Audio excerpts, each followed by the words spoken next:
BBA, BCA, BCom computer కోర్సులో 100% placement లభించే ఏకైక డిగ్రీ కాలేజ్ కూకట్పల్లిలోని I3 డిగ్రీ కాలేజ్ 836125.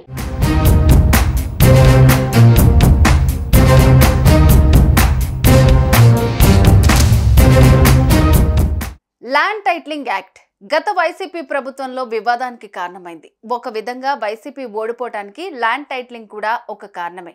అయితే కూటమి ప్రభుత్వం అధికారంలోకి వచ్చిన తర్వాత ఈ చట్టం స్థానంలో ల్యాండ్ గ్రాంబింగ్ యాక్ట్ తీసుకొస్తామని ప్రకటించింది. దీంతో అసలు ఈ ల్యాండ్ గ్రాంబింగ్ యాక్ట్ అంటే ఏంటి, ల్యాండ్ టైటిలింగ్ యాక్ట్కు ల్యాండ్ గ్రాంబింగ్ యాక్ట్కు ఉన్న తేడాలు ఏంటి అనే ప్రశ్నలు తలెత్తుతున్నాయి.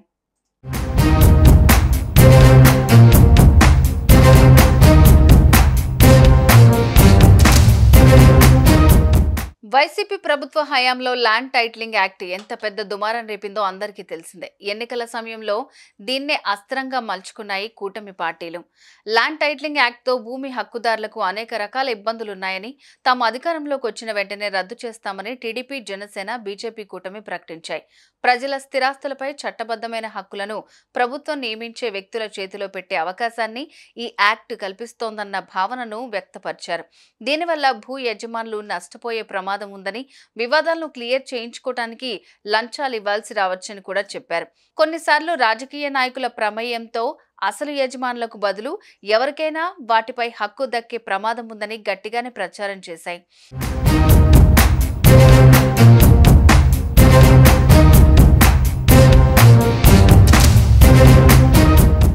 ఏపీలో అధికారం చేపట్టిన చంద్రబాబు ప్రభుత్వం వైసీపీ హయాంలో జరిగిన అక్రమాలను ఒక్కొక్కటిగా తవ్వుతోంది.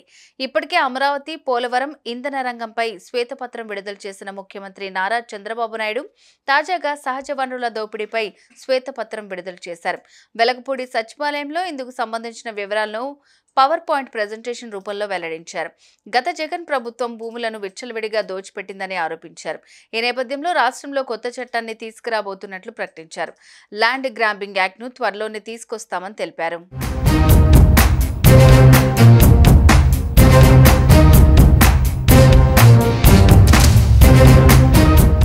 అసలు ల్యాండ్ గ్రాంబింగ్ యాక్ట్ అంటే ఏంటి అనే సందేహాలు వ్యక్తమవుతున్నాయి.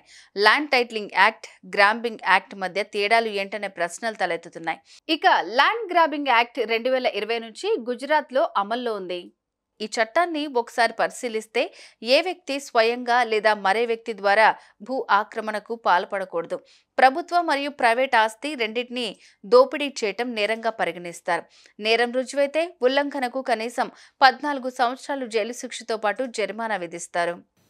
ఏపీ ల్యాండ్ గ్రాబింగ్ యాక్ట్ గుజరాత్లో తీసుకొచ్చారు. గుజరాత్ ల్యాండ్ గ్రాబింగ్ యాక్ట్ 2020 గుజరాత్లో తీసుకొచ్చారు. ఇందులో ప్రూవ్ చేసుకునే బాధ్యత ఎవడైతే కబ్జా చేశారో వాళ్ళపైన ఉంటుంది.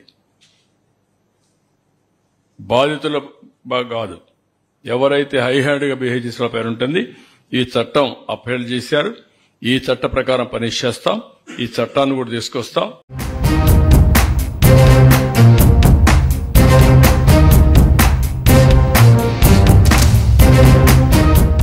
ల్యాండ్ గ్రాంబింగ్ యాక్ట్ ప్రకారం ఎవరైనా భూమిని కబ్జా చేస్తే ఆ భూమి వారిదేనని నిరూపించుకోవాల్సి ఉంటుంది.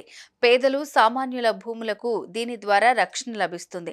ఈ లెక్కన భవిష్యత్తులో భూమి కబ్జా చేయాలంటే భయపడేలాగా చేస్తామని సీఎం చంద్రబాబు చెబుతున్నారు.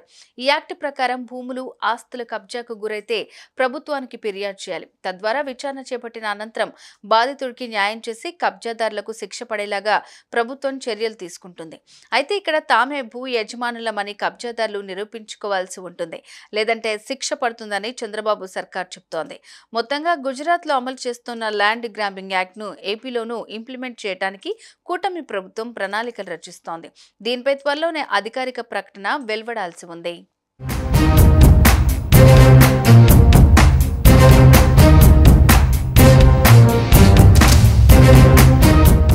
సుమన్ టీవీలో మీ పర్సనల్ అండ్ బిజినెస్ ప్రమోషన్స్ కోసం కింది నెంబర్కి కాంటాక్ట్ చేయండి.